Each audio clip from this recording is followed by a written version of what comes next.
我最近真係冇辦法離開呢一個注氧儀同埋呢個玫瑰水，太好用啦！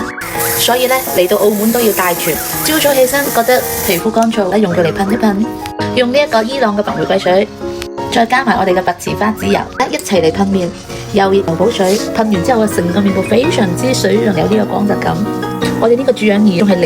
0.28mm 最新版嘅注氧儀，佢噴出嚟啊係水霧狀嘅，一啲都唔掛水珠，而且咧佢哋呢個功率係180K 嘅，其他牌子嗰啲注氧儀只有130或者150K 嘅啫，我哋呢個係足足係180K，所以呢個注氧儀咧佢可以幫助你哋自己嘅爽膚水、精華水同埋呢個精華咧係直接進入去皮膚呢個基底層嗰度，令到你哋嘅精華嘅功能效果事半功倍。而且大家嚟睇睇我哋呢一個粉粉嫩嫩嘅呢個色系，而且摸上去嘅手感非常之好。阿 Sa 做咗佢哋嘅代言人啦。我哋而家咧注氧儀有活動，買一支注氧儀，我哋再送多一盒面膜俾大家。一部呢個注氧儀就等於呢個補水再加導入嘅效果，YYDS。佢除咗可以噴水之外咧，可以噴精華添㗎。